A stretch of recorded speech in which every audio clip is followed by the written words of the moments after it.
আসসালামু আলাইকুম সম্মানিত ভিউয়ার্স। আজকে যে বিষয় নিয়ে আপনাদের সাথে আলোচনা করব পূর্ব হাতলিয়া দাখিল মাদ্রাসা সম্পর্কে।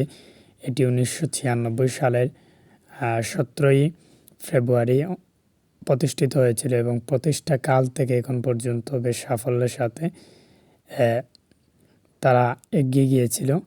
কিন্তু হঠাৎ কোনো এক অনাকাঙ্ক্ষিত কারণে দীর্ঘদিন থেকে মাদ্রাসা বন্ধ হয়ে মাদ্রাসার বেহাল দশা হয়ে পড়ে।